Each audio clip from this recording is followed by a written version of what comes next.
You're listening to Convenience Matters, brought to you by NACS. We'll talk about what we see at stores and what the future may hold for our industry. There's been a lot of discussion about EVs, and all kinds of different elements have been covered. What are the trends? What are the opportunities? Today, we're going to look at something a little different. We're going to look at the experience. What's the experience like for people who have EVs when they charge, and what's the experience like in their EVs? Welcome to Convenience Matters. My name is Jeff Lenard with NACS. And I'm John Eichberger with the Fuels Institute at NACS. And Jeff, it's great to be back on the program with you. It's been a while. It has. And John, EVs is something that I am sure that you talk about on a very regular basis. And the reason we're having this discussion today is it continues to be a big discussion point. When you look at what the mandates are that some states are coming out with, that the automakers are looking at, and what the administration's looking at, how that affects gas prices, et cetera. You could work EVs into pretty much any conversation you wanted to. And it seems like they do. I mean, I've given 55 presentations in 2021, and I would say 50 to 51 of them have been focused on electric vehicles. So it is definitely a topic of conversation people all want to participate in. So today, again, it's about experience. And for that, let's welcome our guest. It's Brent Gruber. He's Senior Director of Global Automotive at J.D. Power. So welcome, Brent. Thanks for having me on the show. So let's just start off really big. What does J.D. Power look at? And we know J.D. Power and all the wonderful things they do in ratings and what it means with what consumers say. But focusing specifically on experience in EVs, what's the big picture that J.D. Power is looking at?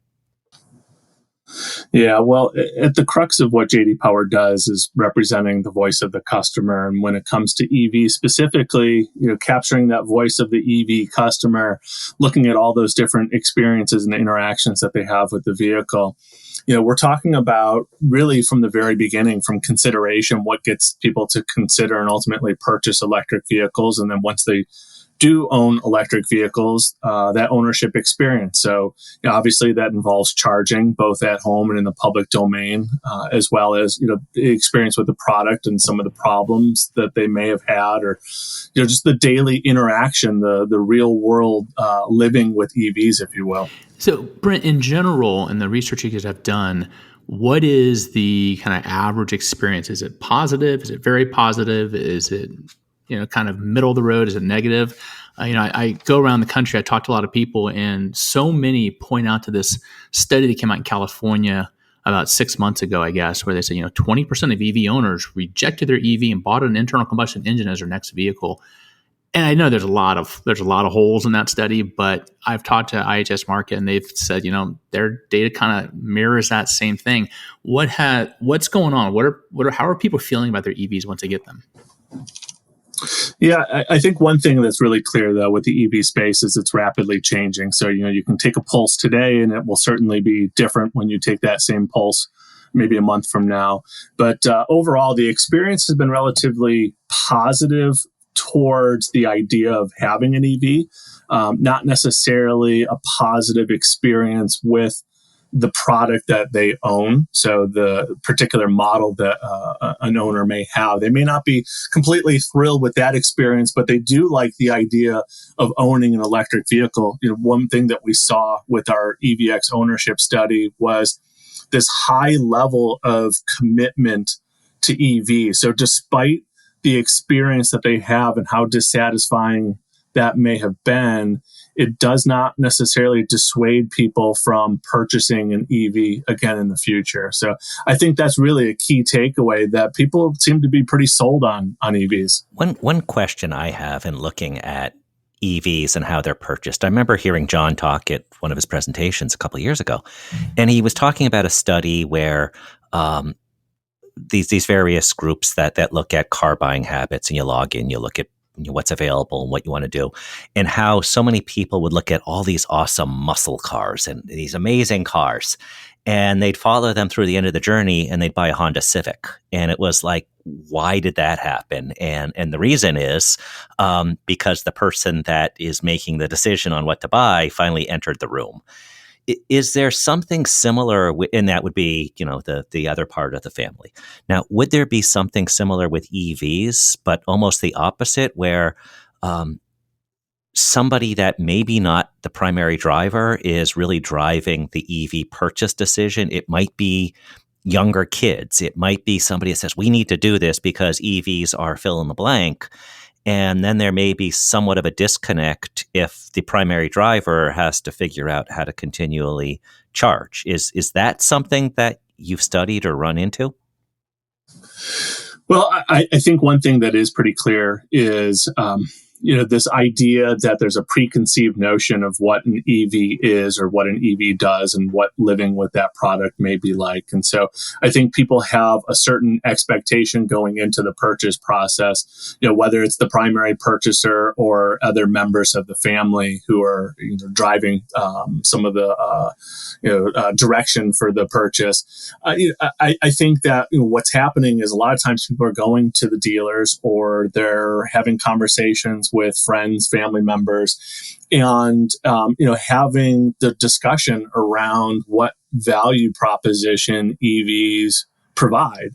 There's certainly some unique opportunities with EVs, and so I think when people kind of get down into that purchase process and have an opportunity to learn about what some of those benefits are from a cost and value perspective, I think that certainly changes. One thing that we saw with our consideration study is just the mere exposure to an EV increases the likelihood that somebody will purchase one by about threefold. So, once they do go to the dealer and they do have an opportunity to maybe interact or see an electric vehicle and learn more about it, it's, increasing that consideration rate considerably. What seems to be the driving characteristic that piques people's interest? So clearly you've got those who are first movers. They want a zero emission vehicle or they want the newest, latest, greatest technology. I know within the next couple of years, electric vehicles will be offered in the models type of vehicle that customers want to buy at a cost that's competitive or even better than an internal combustion engine. And if they calculate total cost of ownership over the life of the vehicle, it's a cheaper vehicle. But is that the draw? Because I keep thinking about this scenario where you have a family of 5 and you got preteens and teenagers and they've got all these events and their time is everything in your life, and that the potential of getting into a vehicle without a full charge and then having to wait 30 minutes before you can get to your next destination. I'm questioning as to what is the driving motivating factor here, and is it strong enough to get us to mass adoption where it is a viable choice for all consumers as we go forward? Mm-hmm. Well, I think one thing that's clear right now, and we're still talking about a relatively small percentage of the total U.S. retail sales. So right now we're looking at about 3% of total U.S. retail sales are electric vehicles. And, with that small percentage, there's certainly a lot of early adopters. And so you kind of have to separate the early adopters who may have different motivators from those who are, quote unquote, part of the mass market consumption. We've seen an example of this already when the Mustang Mach-E hit the market. That seemed to attract a lot more first-time EV owners than many of the models prior to it. And so there's a different set of motivators for people who are purchasing products like that versus, maybe some of those early adopters. The early adopters, a lot of that was driven by, first and foremost, the green aspect, right? So, wanting to, have less of an impact on the environment. That was a key factor in considering electric vehicles. But we're also talking products that are generally much higher priced than internal combustion engine powered vehicles. And so they tend to be a little bit more premium. With that comes a lot of features, technologies, and performance. So the performance aspect is a real key driver for the premium purchaser. But on the mass market side, which is where we start to see more of those new EV owner entrants, that becomes more of that cost and value proposition where, it's not necessarily performance that they're looking for, but it's the lower running cost. So fewer oil changes, less trips to the service facility, tax incentives driving some of those prices down. So, that's really what's driving the mass market consumer, and I think it will for the foreseeable future. And I would imagine another component when the early adopters are those that just have to have the first of everything, and then the next round is logic. Those who have the spreadsheet and lay things out, and then the third element would be like the emotion. Where is there something that you have the logic plus you have a little bit of emotion? We know in like public relations, emotion always beats facts, whether it's a political ad or anything else. And are there emerging surprise and delight type features with EVs that are gaining traction with people, that they're just saying, wow, whether it's the acceleration or whether it's other components, that it's more than just possibly saving money, but it is a different, if you will, experience? It is, yeah. So the mass market consumer is going into this purchase process thinking that, there's a value proposition at play, and that's what's driving them there. But once they actually purchase the electric vehicle and have an opportunity to, live with it, they're very pleasantly surprised by the performance. So, we have electric vehicles from, general mass market manufacturers, and those owners of those electric vehicles from those manufacturers are very pleasantly surprised when they realize the level of performance that an electric vehicle owns. So it's, one of those unique delights, if you will. Another item that we saw that has really crept up in our technology study is the whole idea of one pedal driving. And we look at a whole host of technologies on the vehicle, not just EVs, but these technologies, and whether there's interest in the use of those, because what manufacturers want to know if there are technologies that don't resonate with consumers and they don't use them, and so there's lost value there. But one that we're seeing that's really rising is that whole one pedal driving. The idea of having one pedal to use for driving with that regenerative braking is one that seems to really be resonating with owners. So I think there are some unique differences for electric vehicles that are providing these surprise delights for consumers. It's interesting you talk about regenerative braking. I've got a plug-in hybrid, and I turn on max regenerative braking, and I hardly ever touch the brake. And it is a fascinating thing. When I get into a car that does not have that, I find myself running up on the tail end of cars a lot faster than I plan to. It's a little startling. But Jeff, earlier you mentioned the muscle car, and flashback a couple years ago. I don't remember how long it was, but I was out in Palo Alto with the NACS chairman, and we were able to arrange a tour of Tesla, and they were able to arrange test drives. So the Model S had only been out a year or two, and they still had the old Roadster. And so the chairman and I are in the Roadster, we're driving up, and we're having fun. I mean, this thing accelerates so fast, it just snaps your head back like you're on a roller coaster. And we pull up to the line at a red light, and we're sitting, and we're silent, right? And you hear this, and a Porsche GT3 pulls up next to us. We look at it, we smile at each other, and I say, you know what? We can beat him across the line. He just smiled, shook his head, said, yeah, but he's going to look and sound a lot better doing it. And so, you think about these muscle car enthusiasts, yeah, they want power, they want performance, but I'm wondering if they're going to be satisfied with a vehicle that cranks out 600 equivalent horsepower and goes instead of roars. It's going to be very interesting. That's a customer preference element that I don't think we've thought about too much. I remember when Fisker had their heyday, and one of my board members actually had the Fisker Karma. There was a button you can push to change the sound that the vehicle made to try to give you replicate that noise. But it's going to be an interesting dynamic as we get these performance vehicles coming out. Is it going to satisfy more the gearhead muscle car enthusiast?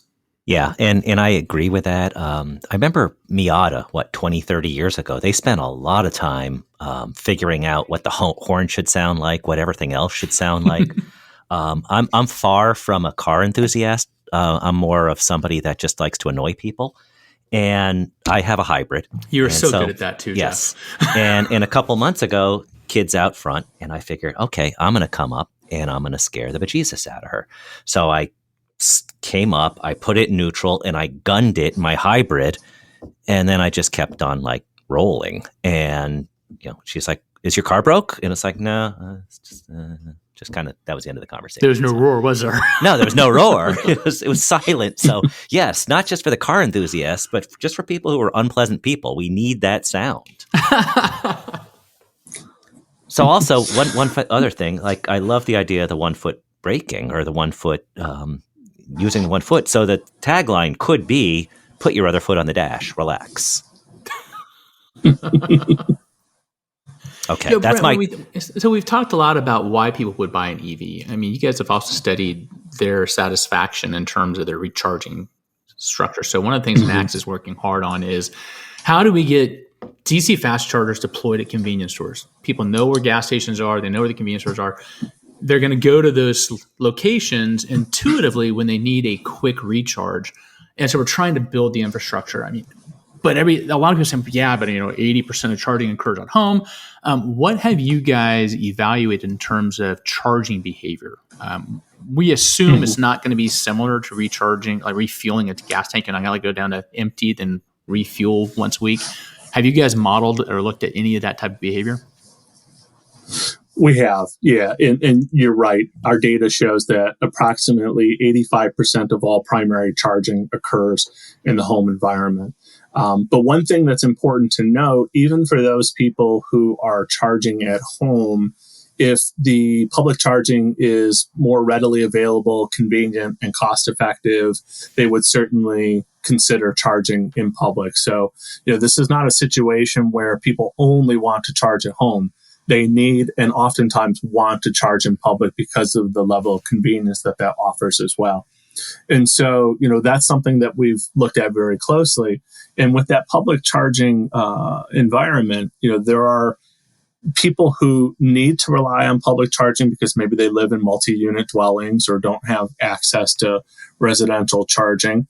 And then there are those people who need to do public charging, as a convenience because they're on the road or they're, out and about and want to make use of that. And what we've looked at is some of the aspects that influence the satisfaction with public charging and what, sort of represents the ideal experience, if you will.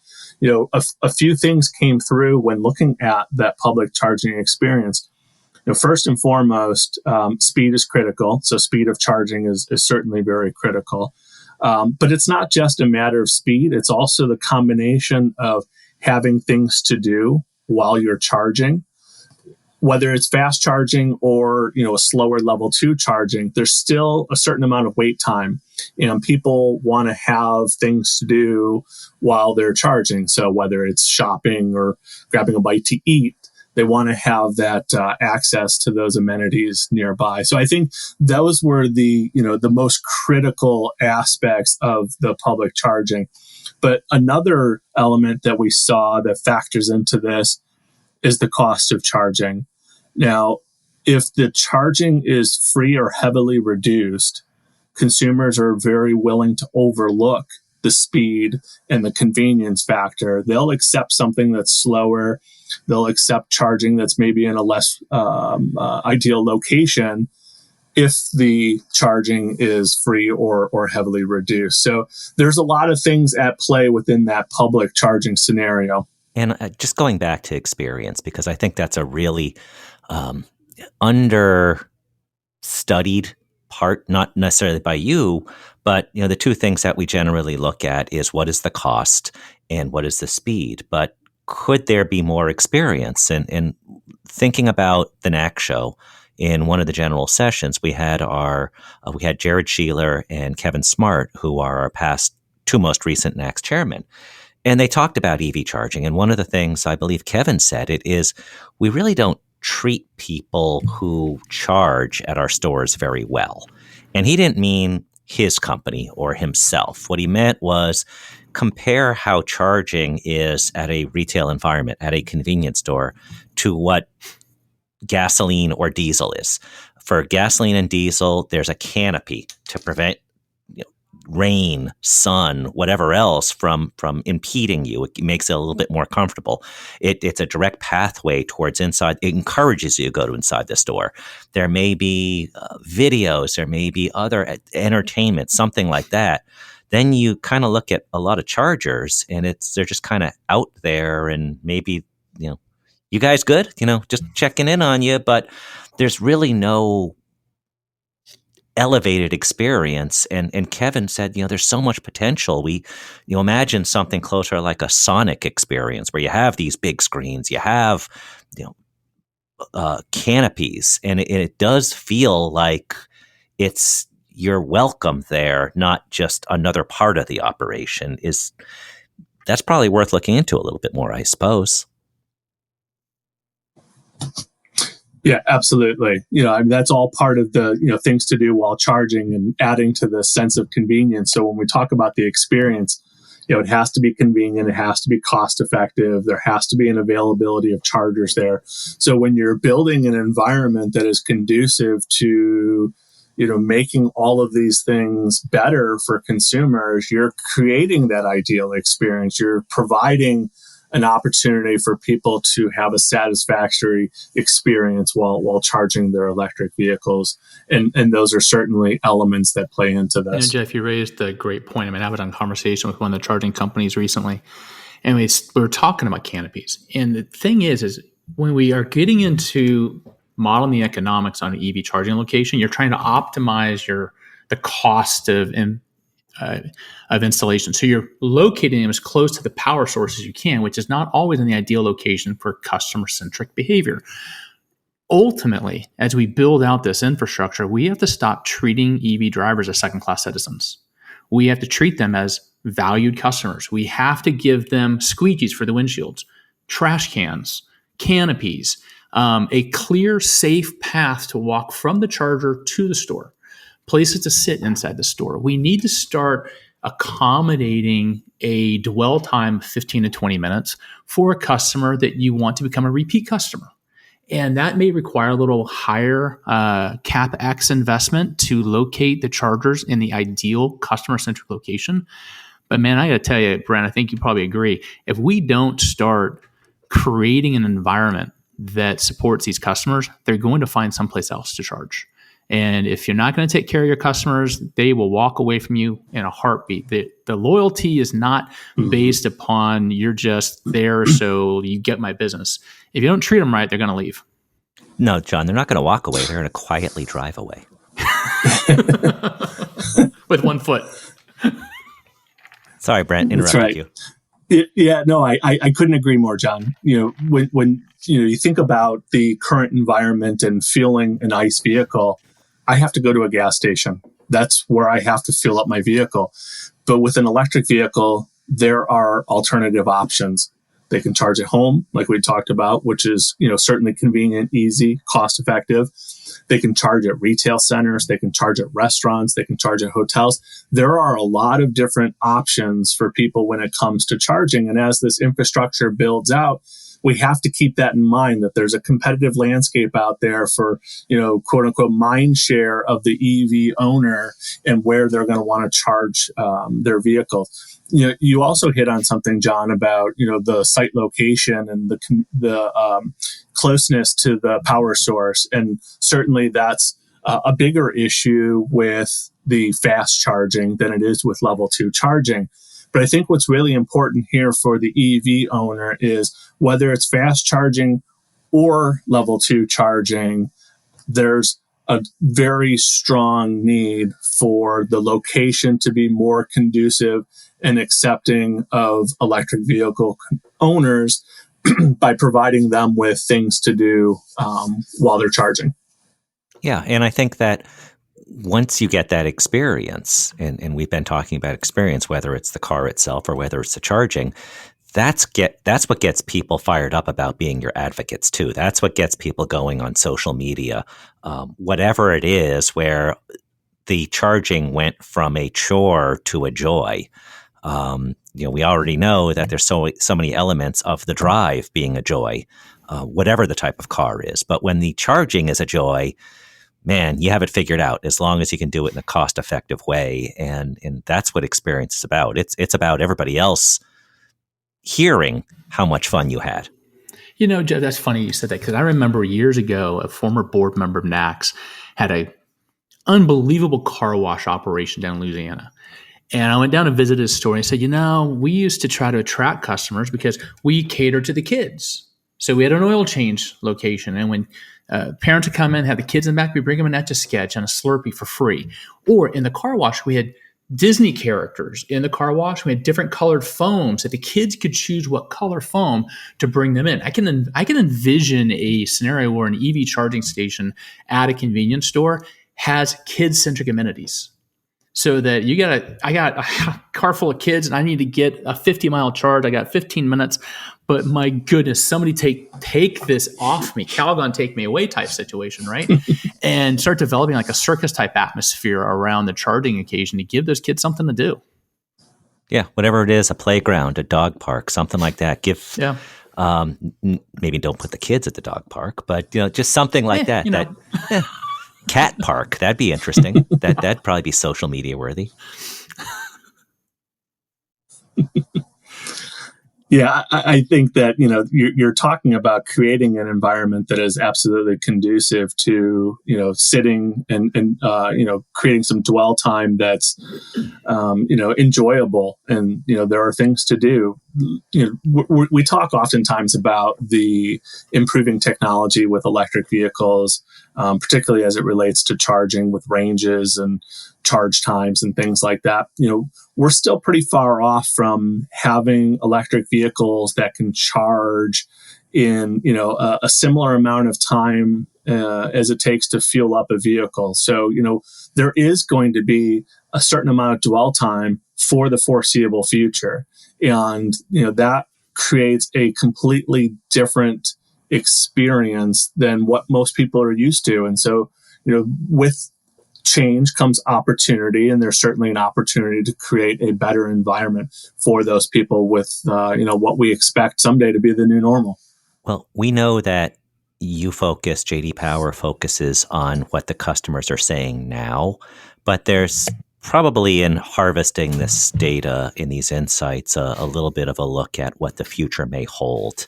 Are you able to kind of distill any of this and make any predictions for what charging might look like 5 years or might look like 10 years from now at a retail location, or want to just go out on a limb and envision what it could be like, whether it's time of charging or experience related to charging?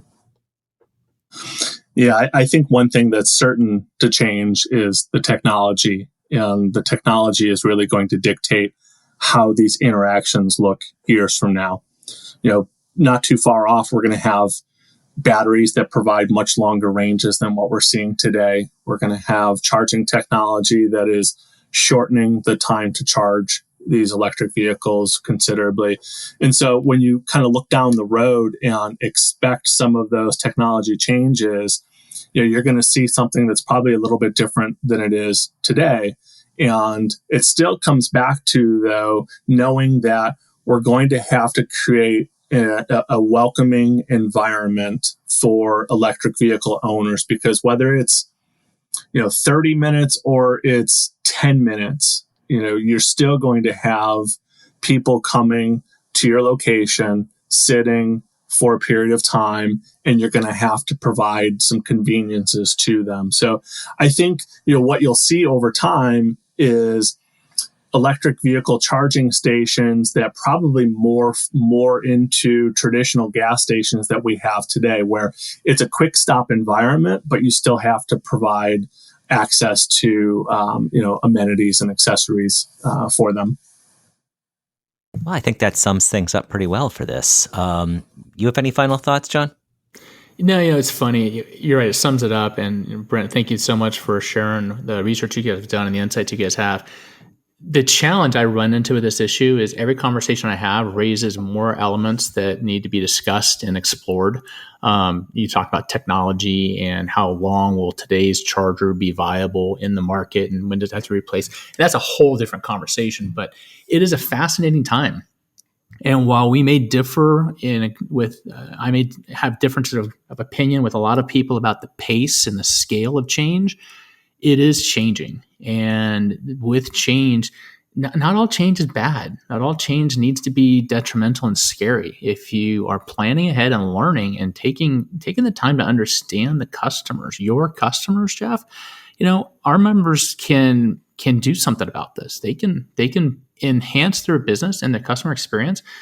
And this doesn't have to be that scary of an endeavor, but they just have to start paying attention. And hopefully, conversations like this with you, Brent, and other conversations we're having is getting the convenience industry to open up their eyes and realize, what, this is going to be something, and I can either be a part of it or I can watch it happen out to somebody else. But I think it's really important to get our arms around and really understand what the options are. Well said. And Brent, website to find all the great stuff that JD Power has. Yep, jdpower.com. All of our information is available on there, including the press releases for our recently released electric vehicle studies as well. As always, it's great to hear from JD Power, so thank you for joining us today, Brent, and thank you all for listening to Convenience Matters. Convenience Matters is brought to you by NACS and produced in partnership with Human Factor. For more information, visit convenience.org.